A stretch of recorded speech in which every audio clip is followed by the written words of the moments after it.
Jumatatu ya Julai 18 mwaka 2016, Rais wa Jamhuri ya Muungano wa Tanzania Dr. John Pombe Magufuli amekuwa mgeni rasmi katika hafla ya kiapo cha makamishna na naibu makamishna wa Jeshi la Polisi aliowapandisha cheo katika nafasi hizo. Rais Dr. John Pombe Magufuli amepata nafasi ya kuzungumza na makamishna hao na viongozi mbalimbali waliohudhuria hafla hiyo, na ifuatayo ni hotuba yake. Mimi leo nilikaribishwa kuja kushuhudia yale ambayo mmeapa na maelezo mazuri yaliyotangulia kuelezwa na Jaji Kaganda na wale waliotangulia kuzungumza. Sikutegemea kabisa kama mimi nitazungumza tena mengine, kwa sababu maelezo mengi ambayo mtu yoyote angependa kuyazungumza ni yale yaliyomo kwenye kiapo chenu. Mlipokuwa mkiapa, nilikuwa najaribu kuangalia labda kuna mmoja amenyamaza tu, wote mlikuwa mnazungumza. Kwa hiyo huo ni ushahidi tosha kwamba mlioyaapa, na bahati nzuri mkaweka signature zenu, yote yako kwenye mioyo yenu na Mungu atawasaidia katika kuyatekeleza. Kwa hiyo niwapongeze sana ninyi ambao mmefikia katika nafasi hiyo ya kuteuliwa. Ninafahamu mchakato ulikuwa mrefu na mzito,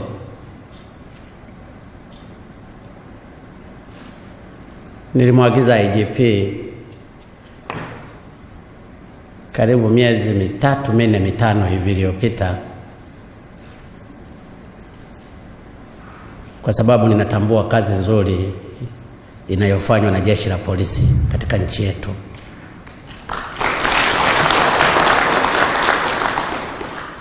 Nikaona nina wajibu wa kuwaenzi na kuwapandisha baadhi ya maaskari wanaofanya kazi. Kwa hiyo mchakato ulianzia huko, ukapita kwa wakuu wenu, wako waliokwama huko huko kwa kuangalia historia, kazi zake, wakapita mahali pengine mpaka wamefikia kwangu. Ninajua hawataki kusema lakini mimi nimeumbwa katika kusema ukweli. Waliokuwa ma Senior Assistant Commissioner of Police walioletwa katika mapendekezo kwangu walikuwa 31, wamerudi 25.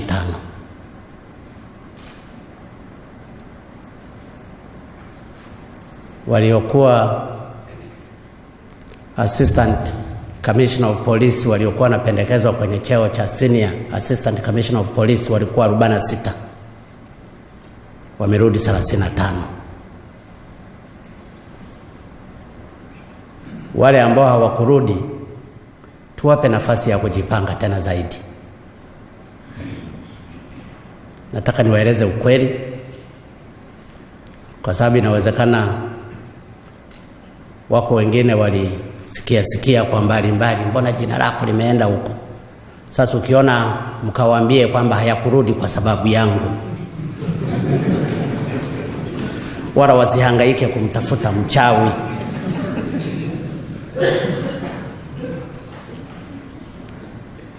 Baada ya kupata information na data zote tulizonazo,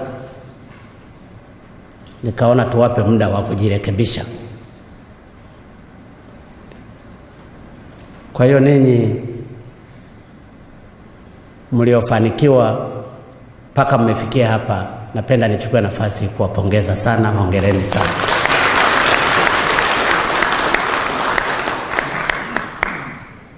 Nataka niseme kwa dhati kabisa,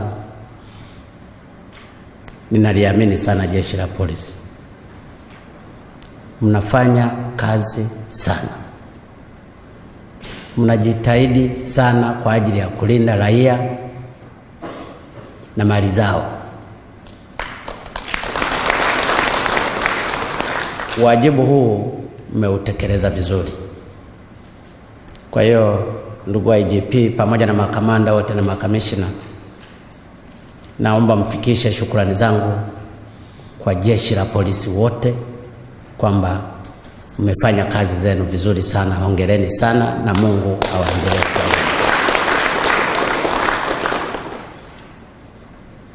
Na ushahidi upo, mmesimamia vizuri katika mchakato mzima wa uchaguzi katika nchi yetu kwa kuzingatia sheria, na bahati nzuri ninyi mnazijua kweli sheria. Endeleeni kuzizingatia hivyo hivyo.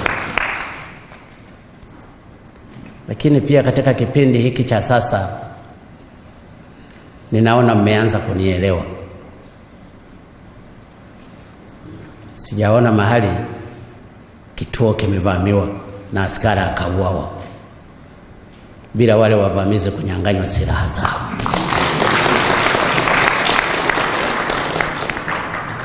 Hiyo safi. Endeleeni hivyo, kwa sababu hata wale niliokuwa na mashakashaka nao hapa, baada ya kuhamishwa kwenye maeneo yao ya zamani na kupelekwa mahali pengine, wamefanya kazi vizuri. Ndio maana sikuwa na wasiwasi kuwapandisha vyeo vyenu. Ndugu zangu, pamoja na kazi nzuri sana mnazozifanya jeshi la polisi, inawezekana wapo wachache sana, inawezekana ikawa ni 0.00001 ya watendaji ndani ya polisi ambao aidha kwa makusudi au kwa nia yao mbaya wanalichafua jeshi la polisi. Ninawaomba mkawashauri, mkawaelekeze, na ikishindikana kabisa mkawaondoe kwenye jeshi la polisi. Kama alivyozungumza AG, jeshi la polisi ni chombo muhimu katika nchi, lakini panapojitokeza mambo mengine madogo madogo yanasemwa jeshi la polisi, yanaleta ukakasi. Mfano mzuri ni juzi tu palikuwa na mhasibu ambaye yeye akaorodhesha watumishi wake ambao si maaskari kulipwa ration allowance wanaolipwa maaskari. Zimelipwa fedha nyingi, mamia ya mamilioni. Lakini inawezekana huyu mtu alikuwa muhimu sana pale Wizara ya Mambo ya Ndani. Nasikia alikuwa very powerful. Mtu mwenyewe wala sio askari.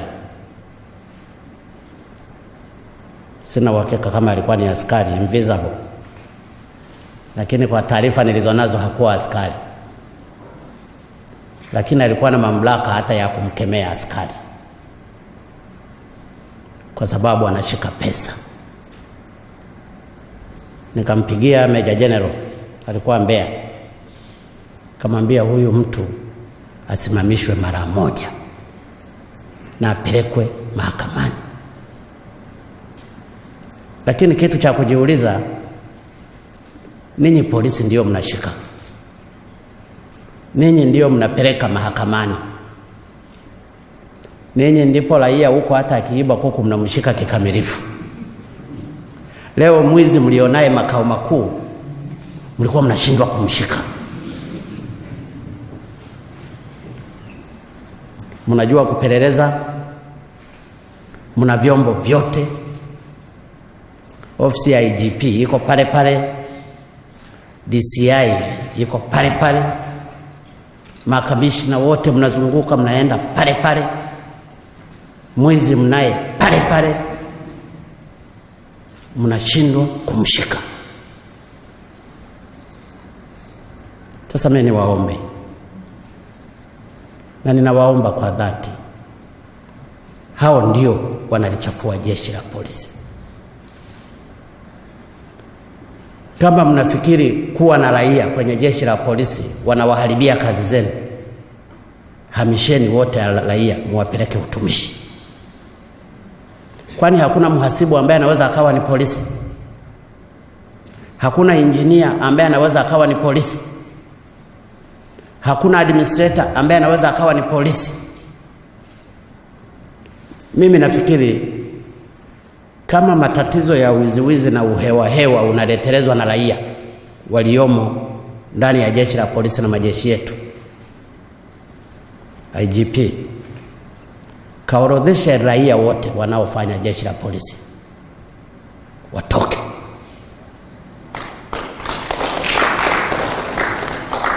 Tuwapangie kazi nyingine kwenye uraia.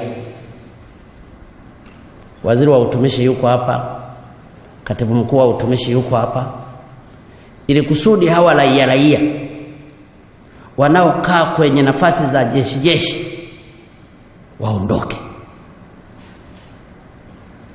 Bila kufanya hivyo, inawezekana wataendelea kuwachafulia. Huyu aliyekuwa mhasibu ni mwanajeshi, ni polisi, ni raia. Sasa kwa nini mnakaa na raia? Hajui hata kupiga saruti, hata akikosea humpige hata extra drill, haweza kalala hata lock up. Hakuna kweli kwenye jeshi la polisi waliosoma mambo ya fedha. Kwa nini mnakaa na raia? Kwa hiyo mengine mnayatafuta wenyewe. Aidha raia hao mnashirikiana nao au wako kwa misingi fulani. Kwa hiyo mimi niwaombe, huwezi ukachanganya Kwale au hata na Njiwa. Na sina uhakika kama mna raia wengi kwenye majeshi yenu, na sina uhakika kama hizo nafasi zilizoshikwa na raia haziwezi kweli kufanywa na askari. Niwaombe sana, na nikuombe IGP kachambue vizuri raia ambao wanawachafua jeshi leo, muwapeleke utumishi, wakapangiwe kazi zao, wakafanye kazi za kiraia huko. Polisi mfanye kazi zenu za kiaskari. Na inawezekana yule kwa sababu alikuwa ni raia ndio maana mlishindwa hata kumchukulia hatua. Lakini kajiuliza, raia wa jeshi la polisi hachukuliwi, mbona raia wa huku raiani wao wanashughulikiwa? Napo maswali yanakuwa hayapo. Kwa hiyo mimi nilikuwa naomba ile mkanishughulikie. Lakini pia ninyi sasa ni makamanda tunaowategemea katika nchi hii. Katekelezeni wajibu wenu bila woga.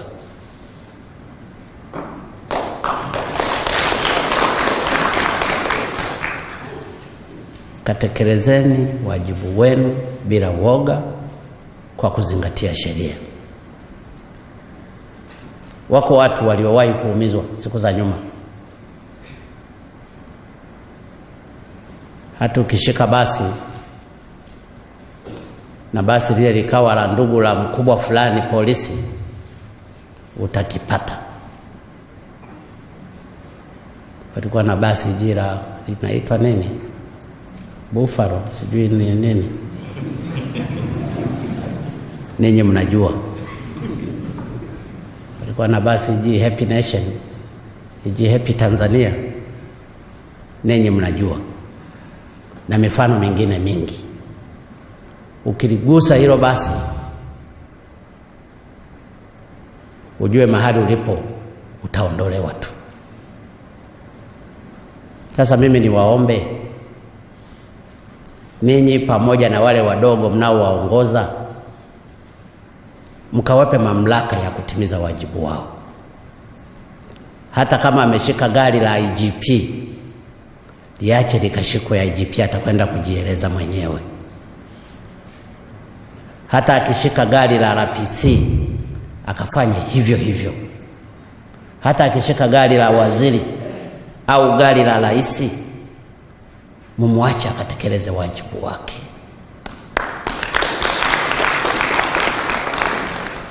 Sheria ni msumeno. Tunawanyima nguvu hawa wa chini wanapotimiza wajibu wao kwa mujibu wa sheria, halafu namwambia liachie. Akishatoka pale, yule aliyekuwa ameshikwa anatoka akitamba kweli kweli, na yule mnamvunja nguvu kweli ya kufanya kazi. Niwaombe sana, vyeo vyetu tuweke pembeni na sheria tuziweke pembeni. Hawa tunaowaongoza tukawape mamlaka ya kusimamia sheria. Tanzania yetu itakuwa mahali pa amani na salama. Ninafahamu maaskari wengi mnatimiza wajibu wenu vizuri sana. Hili siwezi nikawasema sana. Lakini ile percentage ya wachache ambao ukigusa tu wafa, ukigusa tu unakipata. Na bahati nzuri mimi napata message kweli. Nitasikitika sana kuona mtu atakuwa amenyimwa haki yake ya kutekeleza sheria, hata kama ni private, kwa sababu tu kwa ajili ya kumlinda mhalifu fulani.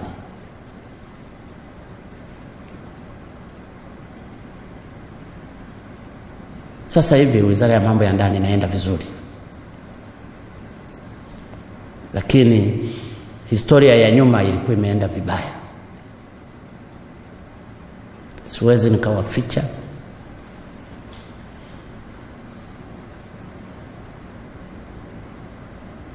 Hasa ninyi mkafanya mabadiliko katika jeshi letu. Kuna minongono kwamba hata mwishoni mwa mwaka jana kuna mtu amelipwa hela billions of money kwa ajili ya uniform za polisi. Hakuna hata uniform moja iliyokabidhiwa ndani ya jeshi la polisi. Nina uhakika waziri unajua, umeshalisikia. Nina uhakika IGP umeshalisikia. Nina uhakika Meja General Rwegasira umeshalisikia. Na wewe ni mwanasheria na ni Meja Generali. Na nina uhakika makamishna wameshasikia. Ninategemea siku moja hawa wahusika waliohusika na hilo nao watapelekwa mbele ya haki. Wengine wanasema bilioni 40, wengine wanasema bilioni 60, wengine wanasema bilioni 20, na zilitolewa ndani ya wiki moja.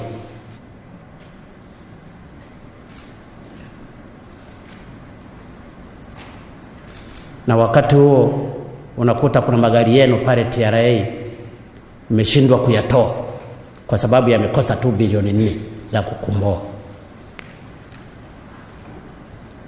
Magari mapya. Magari mangapi? Yako 77. Magari 77. Lakini bilioni ya fedha zililiwa na wala hakuna uniform hata moja iliyokuwa supplied. Sasa vitu kama hivi vinaumiza. Na mimi nitakuwa mnafiki nisiposema ukweli, kwa sababu msema kweli ni mpenzi wa Mungu, na mahali pa kuzungumzia ni hapa, ili ukweli ukajulikane. Labda ni maneno tu ya watu wengine, lakini kama kuna ukweli basi mkalisimamie hili nalo ili fedha zetu angalau zirudi, hata kama ni nusu tu, zikakomboe magari ambayo mtayatumia ninyi. Mnakosa mafuta. Palikuwepo ofisa mmoja pale, kwa sasa hivi hayupo, jeshi la polisi. Hata mkiomba mafuta naambiwa tulikupa cheo, nenda ukatumie hicho cheo utapata mafuta. Mnawajua? Najua message sent and delivered.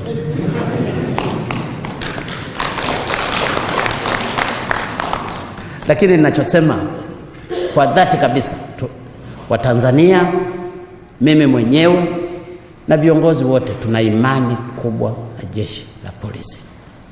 Wengi wenu mnafanya kazi nzuri sana, kazi ngumu za kujitoa, na ni kazi ambazo ni very risky. Msikate tamaa. Mimi rais wenu niko pamoja na ninyi.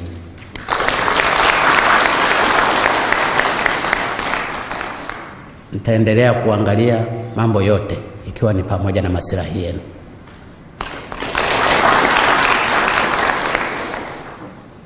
Ninajua hivi karibuni tuliyatoa yale maduka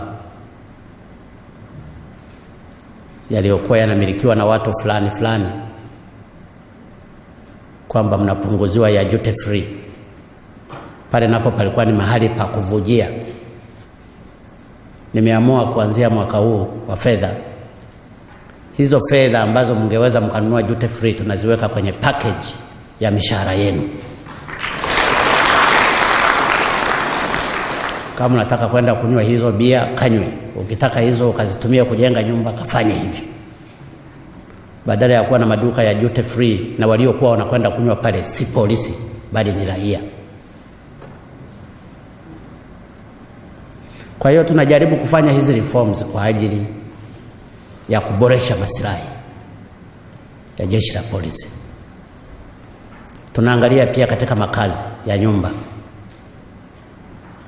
katika jeshi la polisi, kama ambavyo juhudi kubwa zimefanyika katika jeshi la wananchi.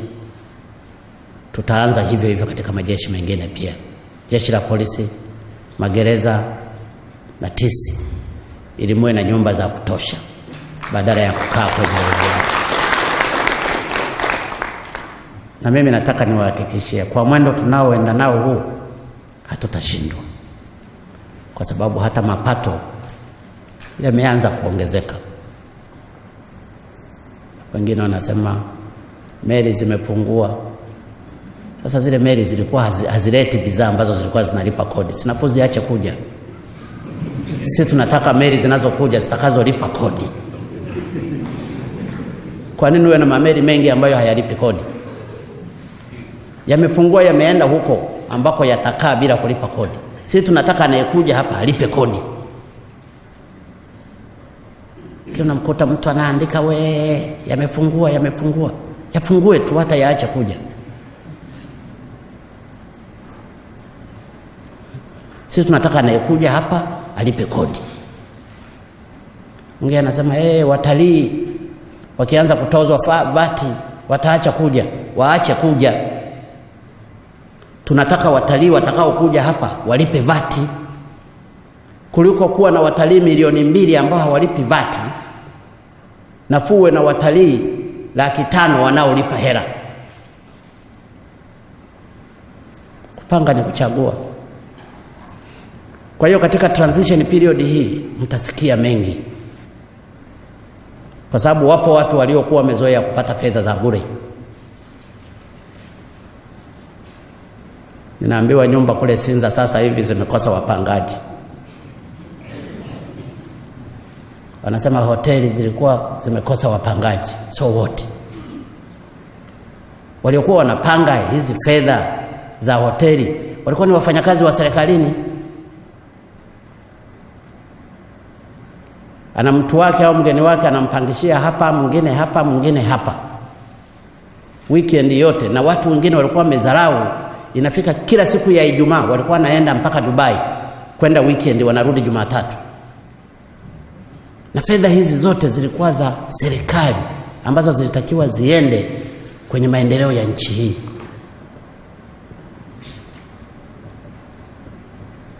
Bahati nzuri ninyi polisi hamkuyaona haya. Mlikuwa mnaona tu watu wanaenjoy, ninyi mnapata shida. Sasa ni lazima tuenjoy wote.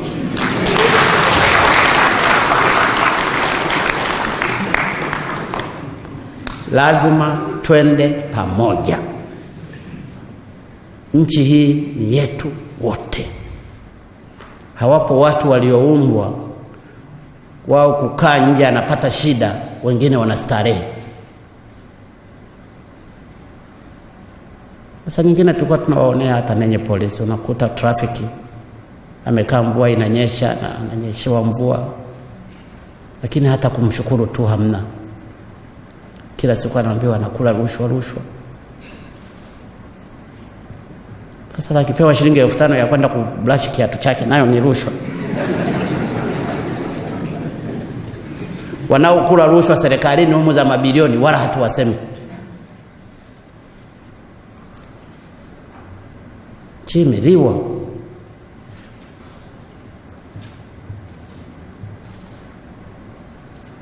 Tuna maeneo mengi tu ndani ya serikali ambapo hatulipi hata dividend, pamoja na kwamba serikali ina share. Kwa hiyo mimi niwaombe ndugu zangu, mmechaguliwa na kupandishwa vyeo si kwa makosa. You deserve it. Kafanyeni kazi kwa nguvu zenu zote, mkamtangulize Mungu, mkatimize wajibu wenu. Tanzania yote inawategemea ninyi. Na mimi nawaambia kweli mnafanya kazi nzuri sana. Sana.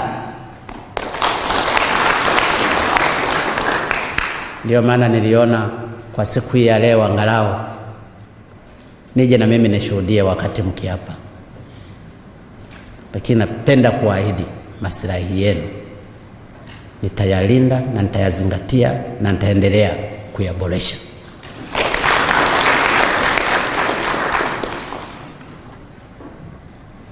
Mheshimiwa IGP, ndugu viongozi, makamishna mliopo hapa, kama alivyozungumza Mheshimiwa Waziri wa Mambo ya Ndani, si lengo langu kutoa hotuba ndefu. Najua ninyi ni watu wa kazi tu. Kwanza nimewachelewesha hapa. Nimewachelewesha kwenda kufanya shughuli zenu.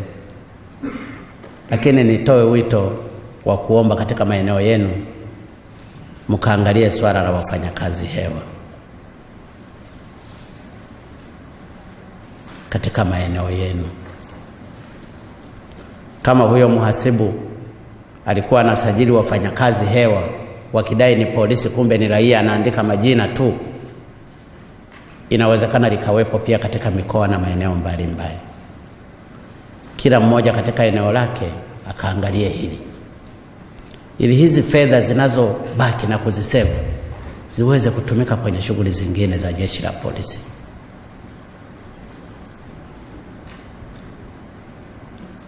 Mengine yako kwenye kiapo chenu cha maadili na mengine yamezungumzwa na wenzangu.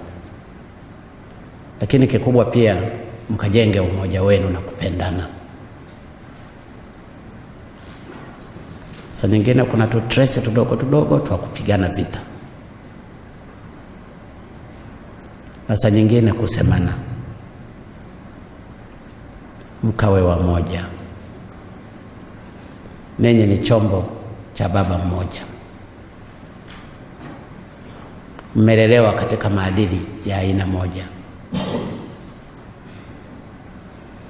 Kasimamieni huo umoja wenu. Taifa hili linawategemea sana.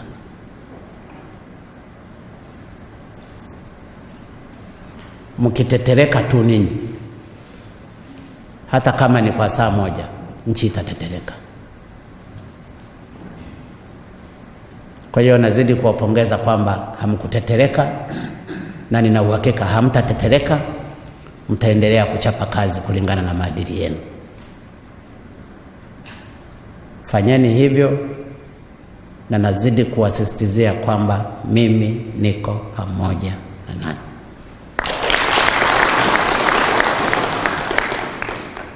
ninamshukuru IGP, kila mara amekuwa akinipa taarifa, kuna hili tusaidie, hili tusaidie, hili. Jana ananisumbua huyo IGP huyo. Lakini ni IGP mwema, mzuri. Ni vyema IGP yoyote ajue shida za watu wake.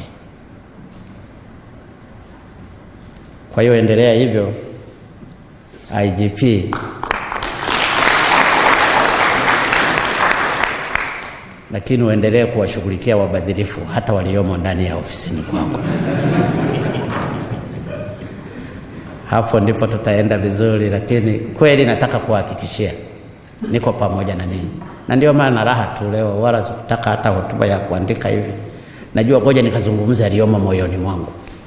Ninawapenda kweli.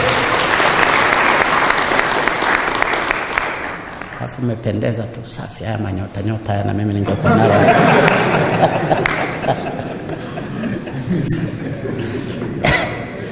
Kweli nawapongeza, nendeni mkafanye kazi. Serikali iko pamoja na ninyi, wala msikwamishe na chochote. Wale watakao jaribu kuwakwamisha wakakwame wao. Mara nyingi nimekuwa nikisikiliza hotuba za Sato, huwa zinanifurahisha kweli.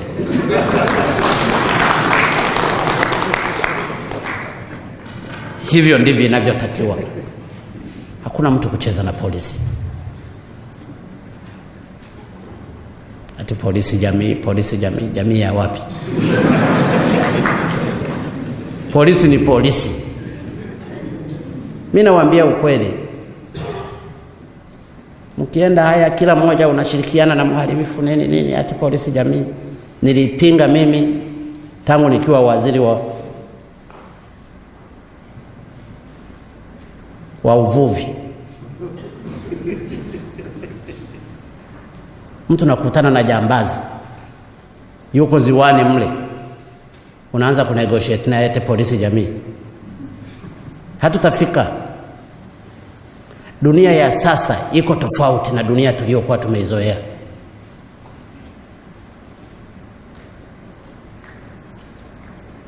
Lazima ifike mtu polisi, ukikutana na polisi na raia umuogope polisi. Kwa hiyo katekelezeni wajibu wenu kwa mujibu wa sheria na kwa kumtanguliza Mungu, kwamba Mungu ndiyo kila kitu. Lakini msionewe.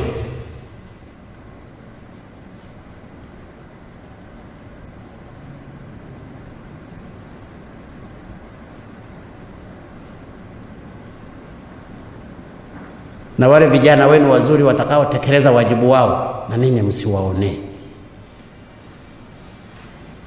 Msiende mkawavunja nguvu, mkawape motisho kwa kutekeleza wajibu wao. Watanzania wanahitaji kukaa mahali salama, na usalama wao na mali zao unawategemea ninyi.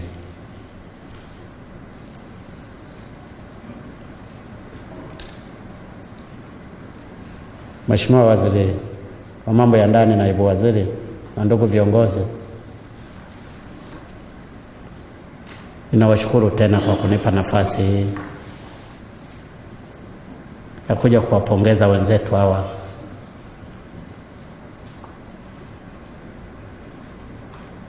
Mliofanikiwa kupanda vyeo kwa sababu mnafanya kazi zenu vizuri.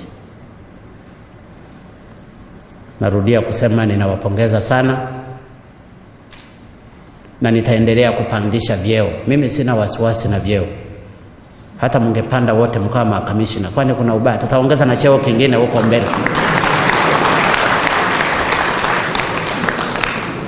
Hakuna kuogopa kwamba nitampeleka wapi sasa. Si unampandisha cheo alafu unaongeza na mishahara. Yule ambaye ni senior zaidi unamuongeza package kubwa zaidi. Cheo ni kitu kingine, lakini kitu kingine ni tumbo. Unaongeza tu mishahara, na kwa sababu makusanyo yako mazuri na mnanisaidia na ninyi kuzikusanya vizuri, mnasimamia huku bandarini na kadhalika, Hizo ndio zinakuja huku kusubstitute katika maendeleo yenu. Kwa hiyo katekelezeni wajibu wenu na Mungu akawasimamie. Asanteni sana, asanteni sana. Na ndugu viongozi wa majeshi mengine, ninawapongeza pia kwa ushirikiano mlionao hii. CDF yuko hapa, mkurugenzi wa TISI yuko hapa, wa magereza yuko hapa, Andengenya wa zimamoto, ingawaje leo hatuna moto hapa, yuko hapa, wa immigration yuko hapa. Endeleeni kuwa na umoja wa namna hii. Ninyi wote ni wangu, na bahati nzuri shida zote zinashabihiana. Twende pamoja kwa ajili ya ustawi wa nchi yetu. Na mnavyokutana hivi, mnakaribishana hivi, hii ni kitu kizuri. Asanteni sana, Mungu awabariki sana. Asante sana. Mungu libariki jeshi la polisi. Mungu ibariki Tanzania. Asanteni sana.